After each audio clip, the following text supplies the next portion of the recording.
There are two trends that will be shaping this small planet. One is the counter-revolutionary moment, quite typical for the United States of America, as represented on November 5th, 2024. But the role of U.S. imperialism as a guarantor for world imperialism is due for adjustment. You see it with Trump's joke about Canada becoming the 51st state. I mean, basically, what's in store is that so-called allies are, by dint of tariffs, going to be enlisted in the Make America Great Again campaign. There'll be tax cuts for the wealthy, and the shortfall will be made up by Canadians, and probably British and the European Union as well. I don't think that that system is sustainable. Hence, you'll see the collapse of the government in France. President Yoon is likely to be impeached. You see likely a failed color revolution in Georgia, the former Soviet republic. One trend is the world adjusting to this counter-revolutionary moment in the United States. And the other is, of course, the rise of BRICS, the rise of China. On the one hand, any sort of erosion of the imperialist bloc is, needless to say, fabulous news. But if the movement in the United States is ill-prepared, any losses on the international scene suffered by U.S. imperialism, the shortfall will be taken out of our hides.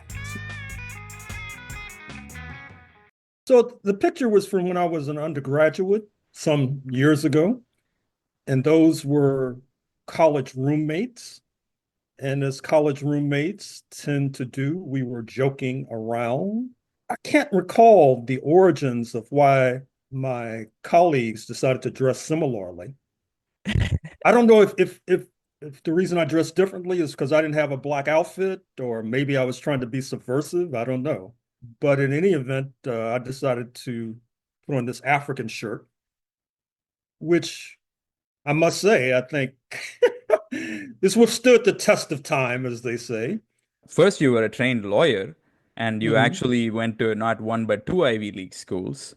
Mm-hmm. And about those, I have to ask, where you were involved in campus encampments, Mm-hmm. similar to what's going on about Gaza and Palestine right now, about apartheid in South Africa and Namibia. Mm-hmm. So, can you speak to how you wound up there and your beginnings as a lawyer and activist? Well, this is a long story, and fortunately, there's a biographical account of my early years on the Activist News Network, which is a YouTube channel. But in any event, I grew up in St. Louis, Missouri. And at the time that I was leaving high school in the mid 1960s, the United States was under fire because of its apartheid policies, its policies of Jim Crow. And so these Ivy League universities, being firmly attached to the US ruling class, decided the better part of wisdom was to move more aggressively to desegregate, to use that ancient verb.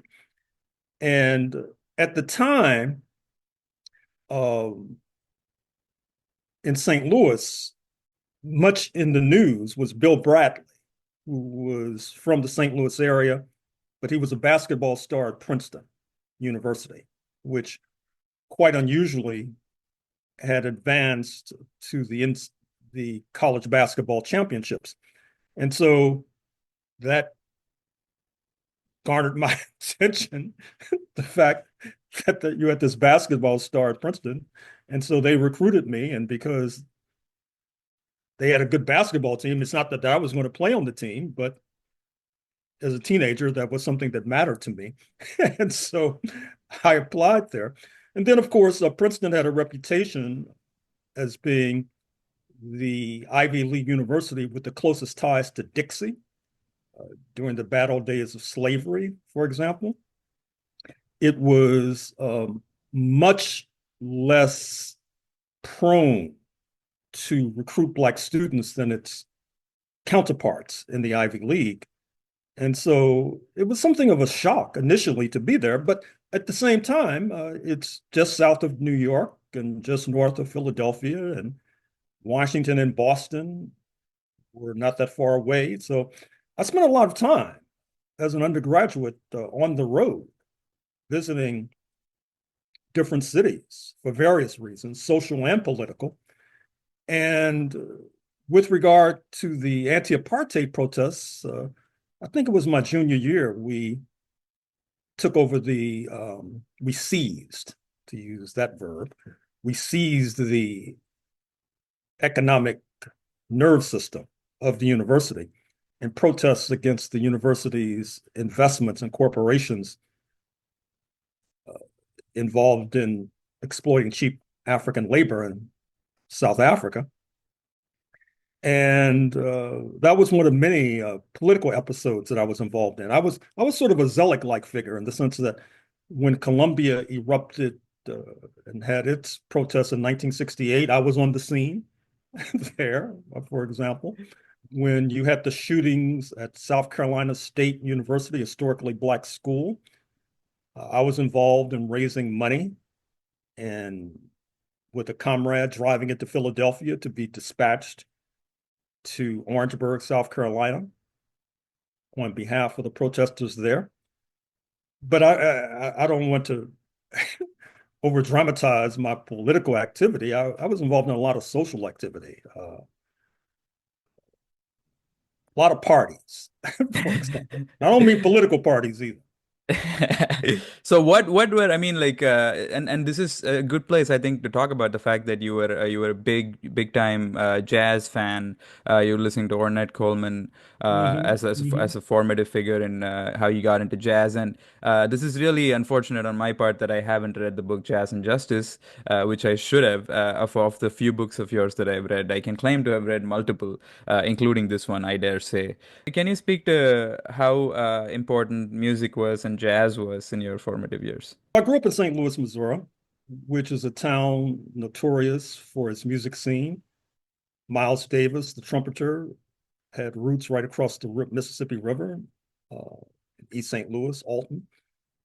Clark Terry, my younger brother, Marvin Horne, is a well-known jazz musician.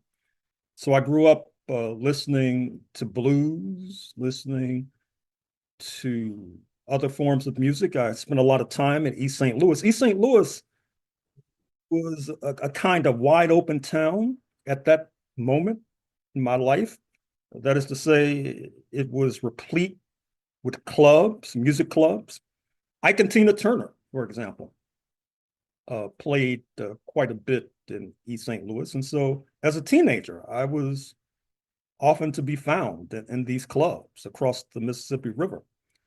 And that picture that you depicted, that you showed, exhibited just a few moments ago, the brother on the right with the hat on, his birth name is Daryl Johnson from Kansas City, Missouri.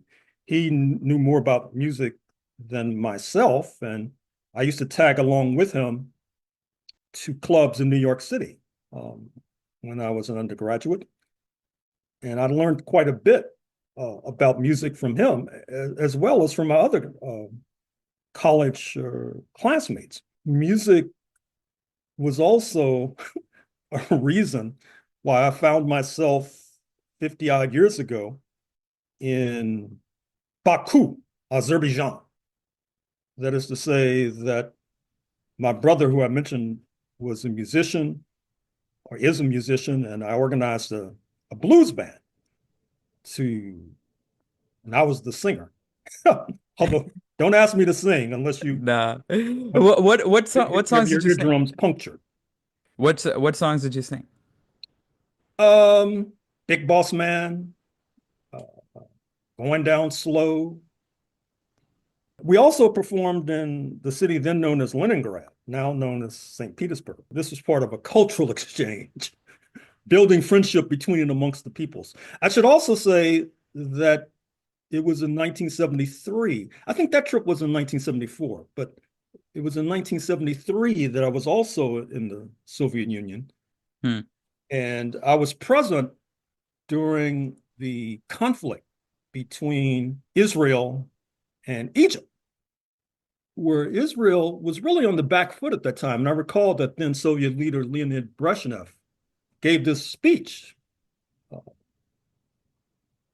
that was interpreted on this side of the Atlantic as being rather threatening and intimidating. I happened to be at that speech, by the way, that Mr. Brezhnev gave. You say use the word Zelig, and the expression that I came up with, I mean, maybe I'm not as imaginative, is that like you're kind of like a Forrest Gump of the Pan-Africanist movement, because like you're everywhere in the Pan-Africanist movement, and it's kind of fascinating because you were actually, and it needs to be your, yeah, I had to start with your life because you begin as a lawyer and then as an activist, and then as a historian after the fall of the Soviet Union. So before I get to the actually how you began as a historian, you were a lawyer for the Black Panther Party at the time. So can you speak to the legal work that you did for the Black Panther Party and how you saw the party, as you write, that it rose from the ashes at South Central? Can you speak to your experiences with the Black Panther Party and the way you saw it progress? After leaving Princeton, I decided to go to law school. And Berkeley was much in the news then. I still recall this Newsweek cover where the cover said something like Berkeley, where things happen first, something like that. So I said, that's where I need to be. And so I recall driving cross country in my Volkswagen, 3,000 miles over Highway 80 from New Jersey to Northern California and enrolling in the law school at the University of California, Berkeley. Now, I should say more than a lawyer for the Black Panther Party, I was a law student who was working with the Black Panther Party. And so as a law student, I was teaching at Vacaville State Prison. The California prisons were on an upward trajectory, particularly in terms of incarcerating young Black men. And one of my students in my class at Vacaville Prison in Northern California was a chap by the name of Donald DeFreeze, who some of your audience may recognize. He was a founder of the so-called Symbionese Liberation Army, which was involved in the kidnapping newspaper heiress Patty Hearst and her involvement in bank robberies, for example, under the nom de guerre of Tanya. She was later pardoned, if I'm not mistaken, by President Carter. Her fiance, Steve Weed, was a classmate of mine at Princeton back in the day. And with regard to Donald DeFreeze, I had lent him a copy of one of my books by Frederick Ingalls, The Origins of the Family, Property, and the State, which I must say still bears study. But I never got the book back, which is a lesson with regard to loaning out books, because you may recall that he went up in flames in a shootout in Los Angeles after leaving Vacaville State Prison. I recall as well that one of my law school classmates was Jane Bond Moore, who was the spouse of Howard Moore, who was a well-known lawyer, who was Angela Davis's lawyer during her trial in Northern California in the early 1970s. And as a result of my relationship with Jane Bond Moore, I wound up at the celebration party in Berkeley after Angela Davis was acquitted. After graduating law school, I really wasn't that interested in practicing law, to be frank with you. I spent a lot of time traveling and reading. That's how I wound up in Baku and Leningrad, for example. I was also in Chile right after law school during the latter stages of the Allende regime, overthrown by the CIA and the military, September 11, 1973. That is incredible. Like again, like it just touches on the fact that you are kind of like a Forrest Gump of the internationalist We used to say movement. Zelig more than Forrest Gump. Yeah, yeah, I will say so. Like, okay, please, but In any continue. case, so I was traveling, then I moved back to New York.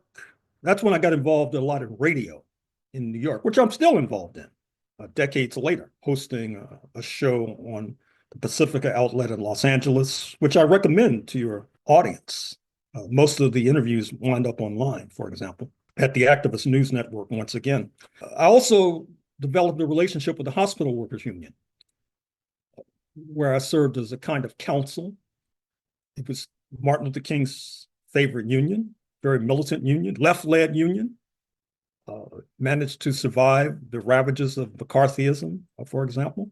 So My relationships were with the National Conference of Black Lawyers, which had a headquarters in Harlem, 119th between 7th and Lenox, and Columbia University, where I wound up enrolling in graduate school. The Pacifica Outlet, which then had an office in Midtown Manhattan, and the Hospital Workers Union, which still has an office in Midtown Manhattan. And then I got involved in the anti-apartheid movement as well, which was my major activist bent at that time. This is the last thing that I'm going to ask you about yourself, I promise. And no, actually, second to last thing, because I do have to ask you how you moved on to become a historian. But the last thing I want to ask you about something that you did, which is incredible, is that you interviewed Yasser Arafat. Oh, yeah. Um, and okay, so just like, I mean, I don't even want to set it up. Can you like talk about how that happened and what was that interview like, and in what context did you end up doing it? This is when I was in New York. So I left New York in 1988. So it was before 1988. And I was involved with an organization called the National Alliance of Third World Journalists. There are files of that organization in my archive, which is at the Schomburg Center for Research in Black Culture, which is part of the New York Public Library. Their office is on 135th and Malcolm X in Harlem. And we were invited to go to Beirut. Beirut was then under siege as usual by the Israelis. And Mr. Arafat and the PLO had a headquarters there. So I recall that it was like some sort of movie. We were awakened in the middle of the night to go interview Yasser Arafat, driving circuitously around Beirut in case anybody was trying to follow us. Then we enter his underground bunker. He was a little short guy. And when we interview him, the interviews I'm sure were published. If they can be found in my papers at the Schomburg. That was not my only experience in that part of the world. As a lawyer, this was circa 1985, 86. I was invited by the Union of Arab Jurists to get involved in a mediation process of the Sudanese Civil War, which, if you're following the headlines, to a degree is continuing. So obviously, our mediation effort was not successful. So it involved shuttling between London and Khartoum, the capital of Sudan. And in fact, to bring it full circle, later this year, I'll be writing a book that has Sudan as a major character. It'll probably be published in 2026. I was also going to touch on the fact that this is something that somehow got missed out, but I don't know if you can briefly speak to how you were a legal observer in Walter Rodney's trial, but I do want to get to Mhm. the, oh yeah, Yeah. please, This yeah. is with the National Conference of Black Lawyers, once again, which I worked with for a number of years. And I did quite a bit of traveling when I was in New York, needless to say. Before I get to the Walter Rodney trial, I should mention my work uh, with the U.S. Peace Council and the World Peace Council in terms of conferences in Cyprus, meeting with the Vietnamese leadership in Hanoi, for example. And I was invited in 1979 to go to Guyana for the trial of historian Walter Rodney. Russell Rickford at Cornell is now writing a book on relationships between Guyana and Black Americans. It'll be quite a blockbuster. And vignettes involving myself are included in those pages. I went down there twice, in 79 and then right before he was assassinated in June 1980. And I dare say that he was likely assassinated because the frame of trial was not going very well on behalf of the Forbes Burnham government. That was a very important trip politically and intellectually for me, being exposed to these Caribbean intellectuals, because I picked up habits from them that I continue to pursue. I mean, for example, they read The Economist, so I began reading The Economist, which I still do. They read the Financial Times of London, so I began reading the Financial Times of London, which I still do. And it's been a profitable, intellectually profitable relationship that I've had with these two publications, and it's all due to my being influenced by these Caribbean intellectuals like Walter Rodney, Miles Fitzpatrick, Chetty Jagan, who of course winds up being the president. Janet Jagan also winds up being the president. She's a Jewish American woman from the United States. Not to mention some of the lawyers who were there, like Bobby Clark of Barbados. So it was, I must say, these travels were deeply influential because, the United States is so conservative. Phew. And if you just stay in the United States and if you're just subjected to these conservative winds, it can be very warping and distorting to your growth. And fortunately, at an early age, I was able to travel and therefore was being influenced by left-wing trends. And then, of course, being involved in the anti-apartheid movement. We used to meet on a regular basis at the office of the African National Congress and SWAPO, too. They both had an office at 801 Second Avenue, within walking distance of the United Nations. Also in that building was the radio headquarters of WLIB Radio, which sometimes we'd have a meeting at the ANC office and then go to WLIB and broadcast to Harlem on the radio. And so being influenced by the brothers and sisters from Southern Africa was very important for my own intellectual growth. On that note, it is written in the book, in the introduction to the book, that I dare say, and actually, it's really nice that you kind of actually said the term itself, and I do see that like that's a term that you frequent, and it's a valuable term too. And I do want to begin with I dare say as a construct itself, that you're daring to say something.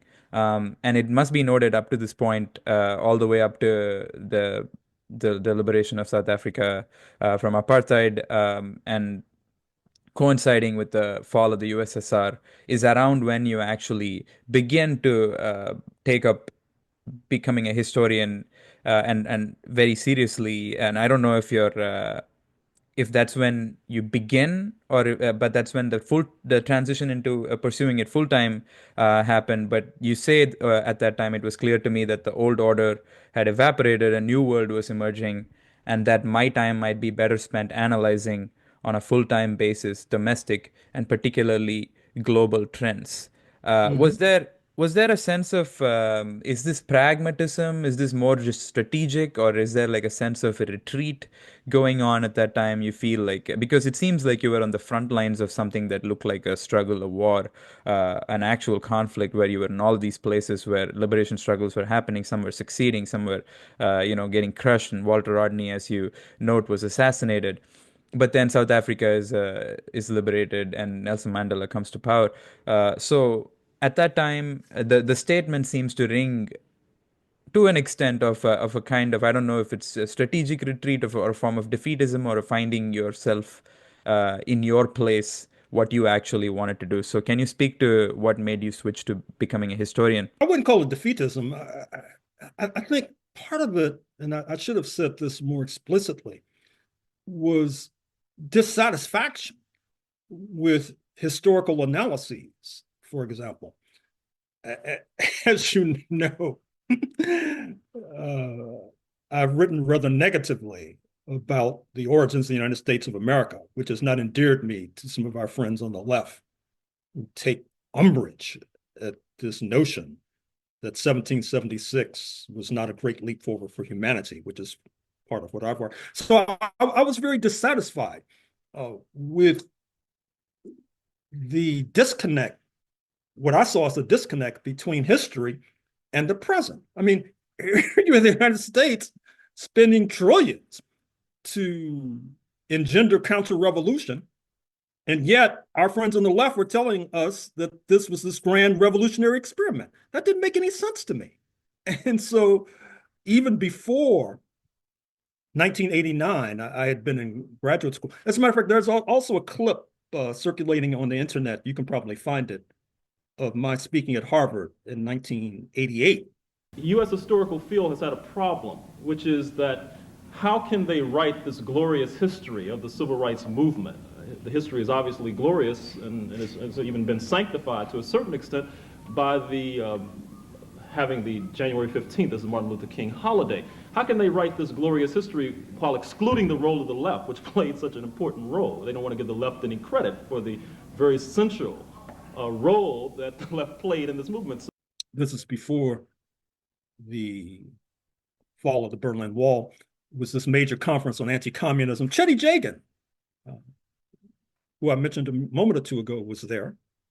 Also Jack Odell, who was a former advisor to Dr. King, former communist, dies at 96 a few years ago in his chosen place of exile, speaking in British Columbia. I knew Jack very well, worked alongside him at Pacifica Radio. At the same time I was doing law with the Hospital Workers Union, I was in graduate school. It was sort of a gradual transition, like a fade out in cinema, where one scene fades into another.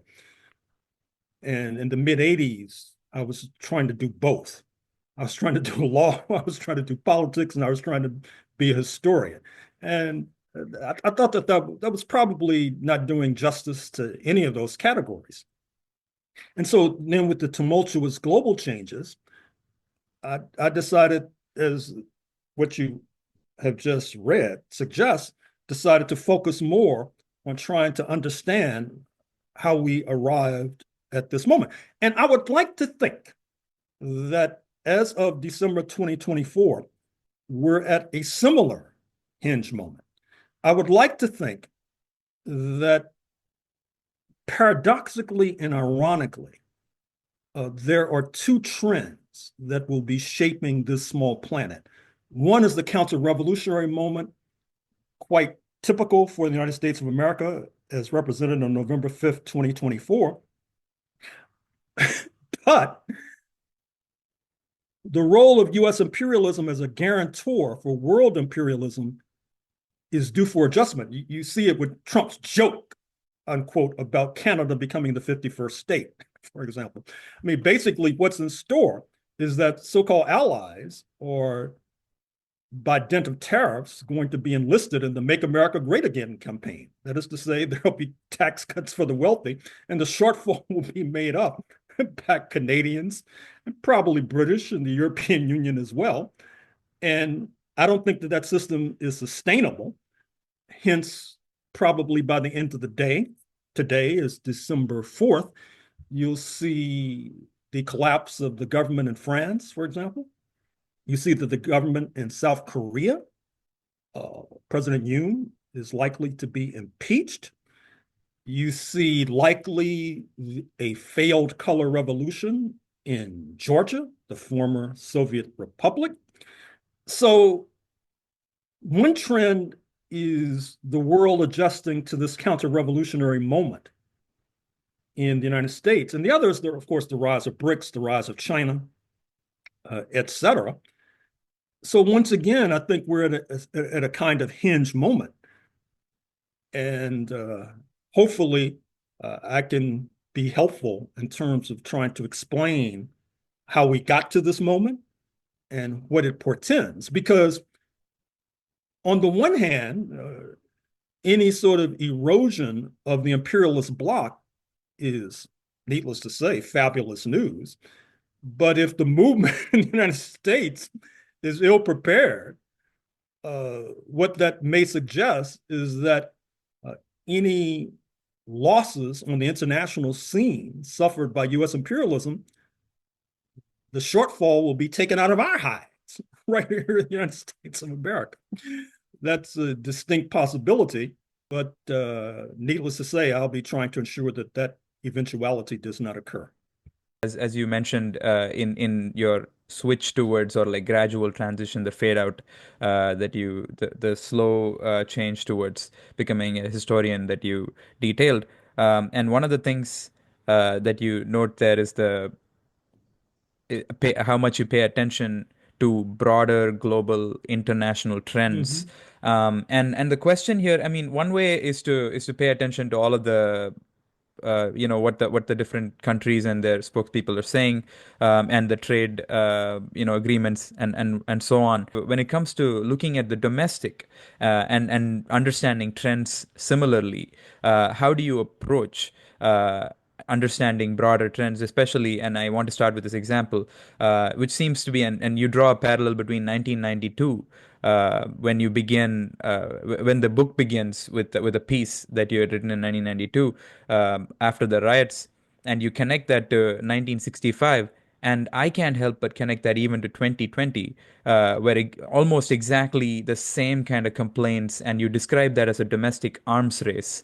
And this is the sort of thing that, in an international arms race, you can kind of easily get the sense that, okay, somebody's developing a nuclear weapon, etc., etc. But then it's really, I think, phenomenal work that you're able to point out, not just as a as kind of a speculation or a theory, but actual data and facts that show that after these riots, there's a huge spike in the sale of guns, and so on, and the cops become increasingly militarized, and then black communities and increasingly immigrant communities, as you point out, after 92, the Latino community becomes prominent, in being called criminals as well, and how this is used as a way to sustain the idea of law and order and democracy and so on. So, can you speak to how you were able to get to an understanding that this is a real trend that's happening?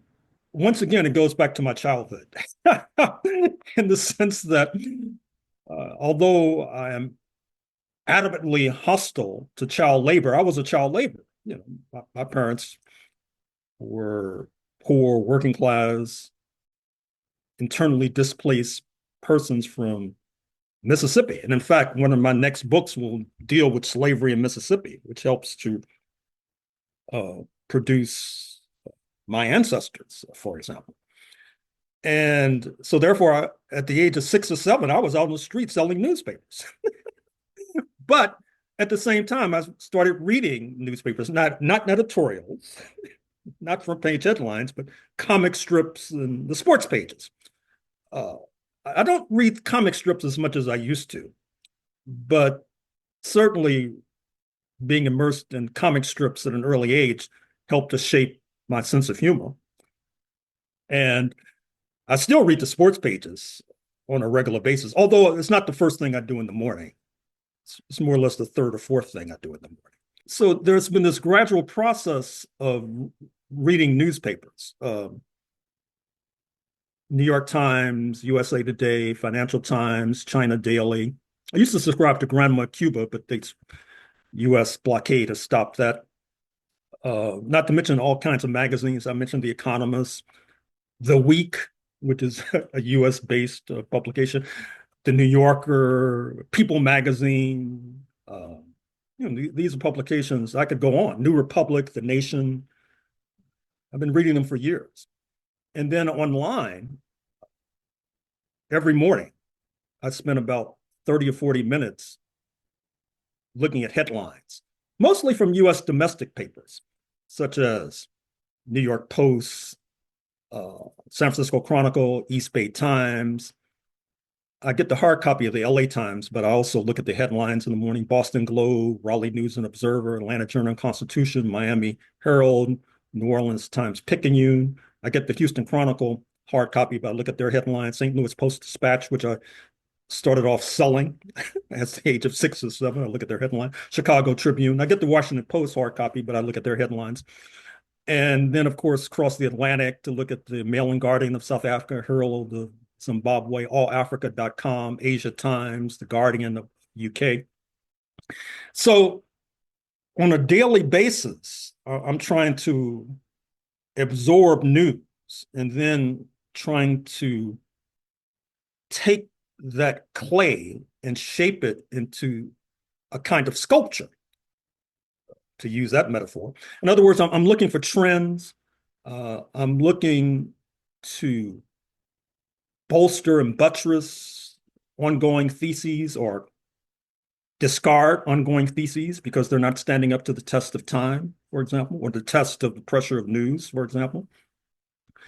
And certainly by skimming all these US papers, you begin to see trends, be they in California, which obviously has a history distinct from that of New England, given the fact that it used to be part of Mexico, for example, and still has a large population of Mexican origin, unlike New England, for example. So you're looking for trends. And obviously, gleaning or skimming and scanning headlines helps you to develop these trends.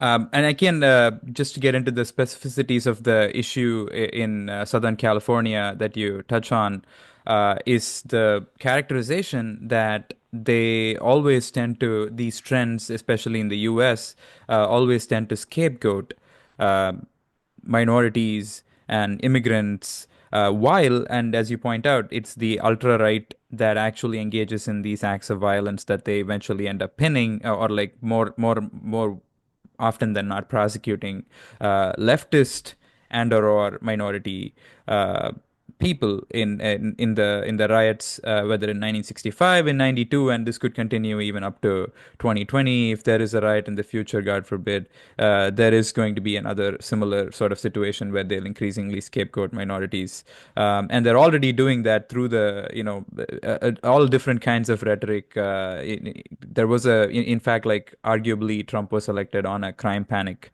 right now.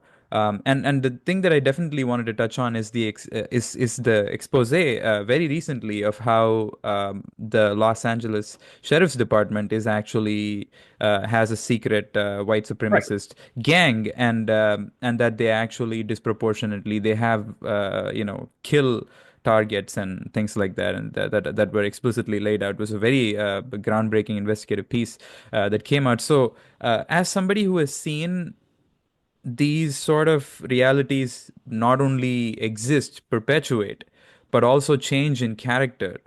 How do you see, especially now, incoming with the incoming Trump administration, the way the system actually works in terms of suppressing, policing minorities and especially African Americans, but also more broadly dissent and protest and any kind of like leftist politics? Well, just a footnote, because what you just said reminded me of an incomplete point that I had made a moment or two ago when I was talking about this counter-revolutionary moment and trying to connect it to the fall of the Barnier government in France, the impending impeachment of President Yoon in South Korea. That is to say that conservatives globally have styled themselves as the ultimate guarantor of imperialism in conjunction with US imperialism. But if US imperialism, as seems evident with this musing about Canada becoming the 51st state, decides to shift from being a guarantor of world imperialism by gobbling up erstwhile allies and making them into neo-colonial appendages, that undermines the right wing, be it in Seoul or in Paris. And it ties into this point of how the right wing also in the United States, they see themselves as the embodiment of the nation. Because after all, they say, they don't say this, but this is really what it implies, or what you can reasonably infer. I mean, it's the right wing who liquidated the Native Americans and enslaved the Africans and built this superpower. So, of course, they're the embodiment of the nation, for example. But as I say in my book, Confronting Black Jacobins, during the US Civil War, when the slave owners were trying to overthrow the government, they were cutting deals with foreign powers to give up US territory in exchange for political support, for example, particularly with France. Right? Recall that France takes over Mexico in 1862, for example, and the slave owners were going to try to build upon that to continue the struggle against the U.S. government. Now that I've completed that point, let me shift to your question. I mean, it's apparent that if we're not careful, we're going to be in for a very difficult patch in the United States of America. All you have to do is follow the stock market, for example. Look at the valuation of the GEO Group, GEO, an essential component of the prison industrial complex, which has a lot of beds to fill with regard to those being detained. Now, they think that they're going to make out like bandits when Mr. Trump carries forth on his pledge to round up undocumented workers.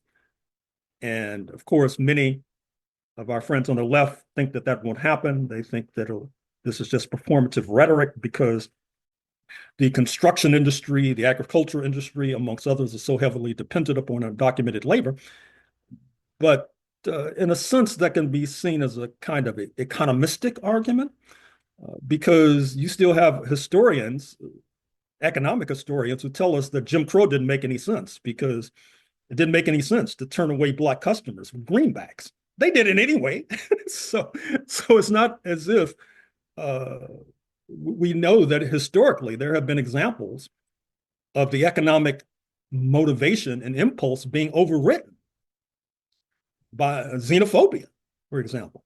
So we should not automatically assume that these pledges will not be executed. And if these pledges to round up thousands, perhaps millions of undocumented laborers is executed, well, then what's going to happen to the GEO Group once these people are shipped out of the country? Maybe they'll start filling those beds with people who carry these blue passports of the United States of America. And I shouldn't laugh, but it's a sort of dark humor, as they say in the United States. So this is part of the prospect that we may be facing. And given the right-wing grip on the courts, obviously that's destabilized the post-1954 approach of relying upon the courts to vindicate rights. That was the Faustian bargain made by the NAACP and certain liberals. That is to say that you toss overboard the internationalists amongst us who try to rely on international alliances like Paul Robeson, the multilingual Paul Robeson, by the way, and you rely upon the courts, but that particular approach is withering on the vine, and that withering will accelerate during the Trump years. And what's interesting about the Trump years is that already you see grumbling from Black conservatives. ABC News did a piece the other day with Black conservatives. They're complaining. They didn't think, where are our cabinet positions? Say the Black conservatives. I mean, for example, I guess they don't understand the United States of America, basically. And if you're Black, well, ultimately, you're not considered trustworthy. And it reminds me of when I was recruited at the University of North Carolina, Chapel Hill, to head this Black Cultural Center. And all the liberals and the conservatives, they were denouncing it as separatist, identity politics. And so every day I would walk to campus, I'd walk past the Hillel Center, which is the center for Jewish students.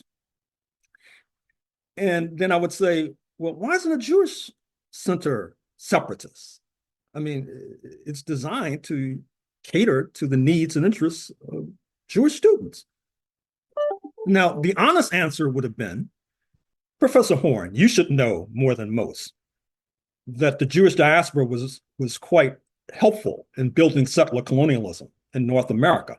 So therefore, the kind of rules that apply to them do not apply to Black people who are trying to destabilize settler colonialism. Come on, you know that. Why don't you acknowledge? But you can't say that, of course, because as my mother used to say, it rings too true.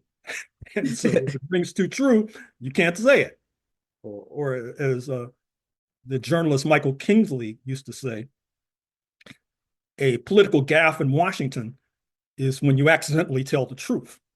This is like actually a great place for to segue into uh, the concept of eugenics, which you have Mm. basically touched on in one of the essays in I dare say, which is that not only that it has been openly admitted as recently as 1992, and especially in the wake of the pandemic, there has been this huge surge, which has been a very confusing surge as such. And I do want to begin there because, as you know, the head of the Health and Human Services, at least appointed head, is Robert F. Kennedy Jr., who is basically, in a sort of way, consolidated a following uh, who are skeptical of this, the vaccination procedures and anything that has to do with big pharma and big medicine and so on. That's includes, and this is the I think controversial or problematic area is that includes a lot of minority communities, especially African Americans, who kind of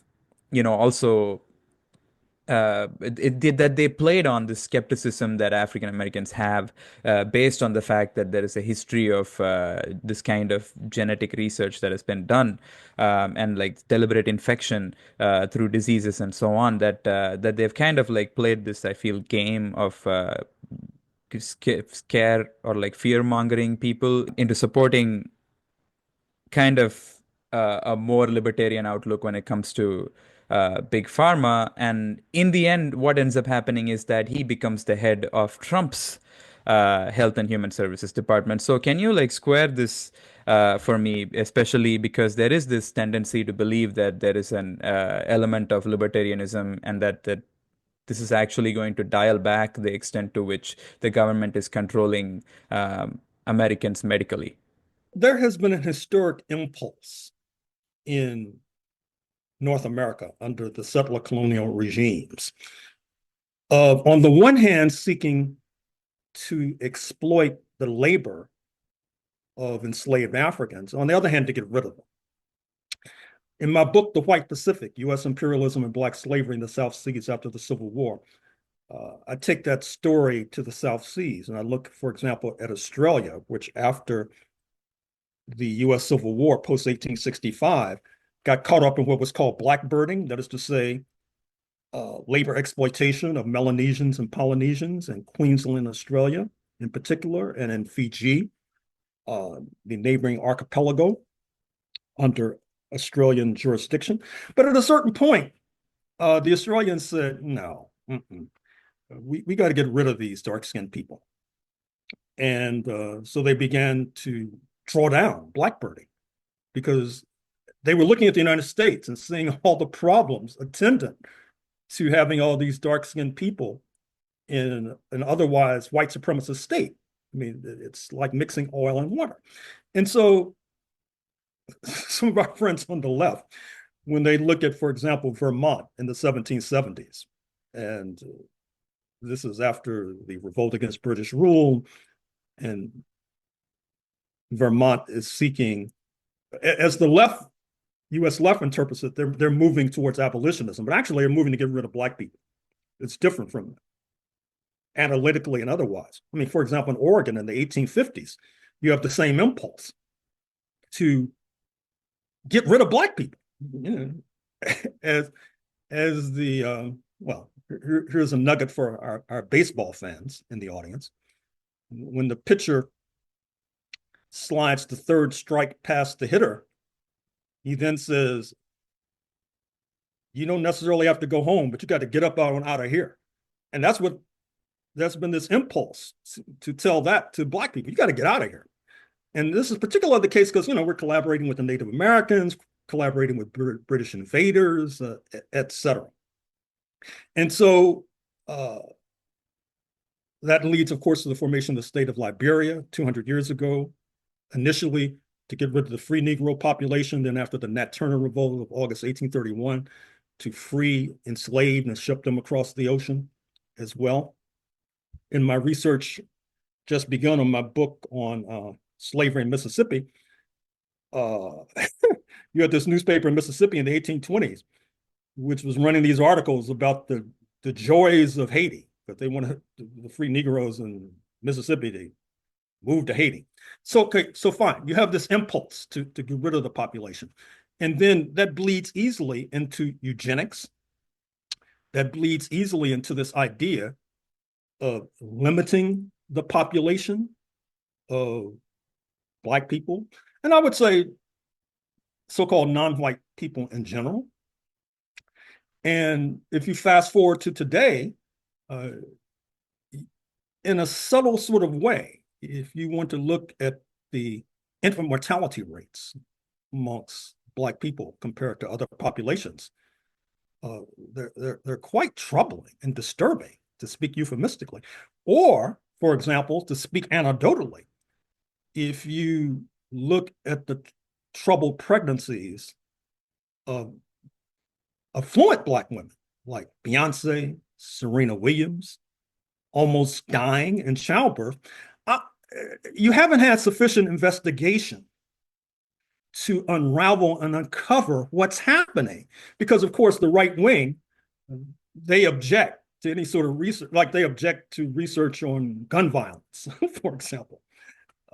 They object to any sort of research that might help to show the United States is involved in blatantly white supremacist behavior that leads to these infant mortality rates that I've just made reference to. That there are legitimate fears about the ways that African Americans have been treated by the medical and the pharmaceutical industry that are being used in a way to kind of bring support of African Americans and minorities more broadly towards the right wing, where they're kind of entering this framework of, a more, it's seemingly a more libertarian bent, but actually they're trying to gut the Health and Human Services department and so on, and like try to reduce the amount to which the departments get funded, which seems to be the a strategy or the approach that any person who's a Republican or a right winger seems to have in the United States, or a conservative. So how do you approach this concept of knowing that there is a history of complete like ill treatment under the same Health and Human Services department, while also acknowledging or understanding that when the Republicans are trying to get rid of it and trying to garner support of a lot of different communities because of its malpractices, they are kind of trying to get rid of it and kind of probably replace it with something worse. I think you mentioned the designated leader of the Health and Human Services cabinet level department, Robert F. Kennedy Jr., who has been charged with helping to foment an epidemic of measles in Samoa, a U.S. colony, because of his disparagement of vaccines. Michael Bloomberg, the billionaire former mayor of New York City, presidential aspirant who funds public health with his fortune, including at Johns Hopkins University, perhaps the leading medical school and epidemiology department in the United States of America, if not globally, has charged that the appointment of Mr. Kennedy will be disastrous. On the one hand, Mr. Kennedy is suggesting that he wants to downplay funding and research on infectious diseases. This is obviously a counter-reaction to the COVID experience that also undergirds the recent Stanford scholar who's been appointed to head the National Institutes of Health, for example. But Mr. Kennedy is also saying he wants to see more of a focus on chronic diseases. Now, in a country as affluent as the United States, I'm not sure why you can't do both, particularly since those of us who are trying to keep an eye on this outbreak of bird flu cannot be indifferent to the emergence of infectious diseases, not to mention the fact of this story from the Democratic Republic of the Congo in recent days of apparently dozens dying with little understanding of why that's taking place, although it appears to be some sort of infectious disease, for example. And so, as an epidemiologist could tell you, there's a titanic struggle between viruses and their comrades and the human population. And there's no guarantee that the latter will prevail. By demagogically playing upon Black Americans' understandable hostility to certain public health entities because of the Tuskegee syphilis experiment, for example, from the 1930s going forward, where these Black Americans were told they were being treated for sexually transmitted diseases, but were not being treated because the scientists wanted to do a study of what happens when the disease spreads, for example. This has led to justifiable apprehension about the public health authorities. And of course, the right wing, they never let a tragedy go to be unused. That is to say, now they're trying to, something they helped to perpetuate, now they're trying to turn it on its head and use it to destabilize public health, which is the gall and the cynicism and the audacity of such a maneuver is just breathtaking. But it's par for the course when you think about the right wing.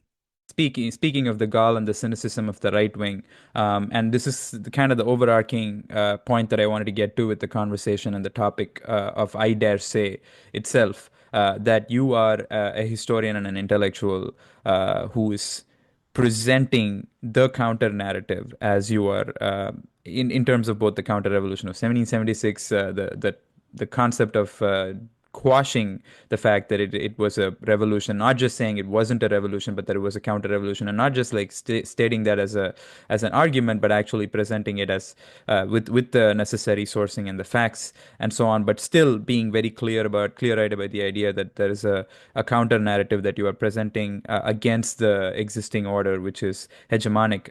And I think especially now that free speech has been kind of weaponized by the right wing, talk about cynical appropriation of issues, which is somehow never applied to any sort of left wing expression, actual left wing expression.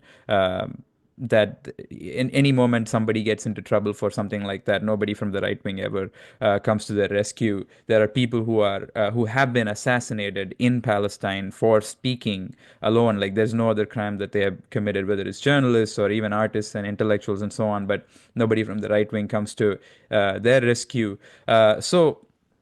Even touching on it historically, can you talk to the extent to which the right wing appropriating speech to is while selectively crushing leftist and African American and minority expression, while cynically using it as just an excuse to say racist things? Well, that's been a trend traveling like a bright red line throughout the course of U.S. history. I mean, you could see it from the beginning, where the United States styles itself as an empire of liberty. At the same time as my book to be published in 2025, The Capital of Slavery, Washington, D.C., 1800 to 1865. On the one hand, you had the legislators on Capitol Hill babbling and prattling and prating about freedom and liberty, constitutional rights, etc. And then within a stone's throw of the Capitol, you had Africans being sold. Basically, because Washington, D.C. was one of the major slave trading cities, not only Washington, but across the river in Alexandria, which up until about 150 years ago was part of Washington, D.C. And then, of course, you see it during the McCarthy era, to fast forward, where at the same time, expressions of the left were ruled out of bounds. In fact, in my book on Ben Davis, who was this Black communist leader who died in 1964, I think I point out how up until about 1957, the bourgeois press, the mainstream press, they were covering, albeit in a jaundiced fashion, the activities of the US left, the Marxist left in particular. But after about 1957, it's like they acted like they don't exist.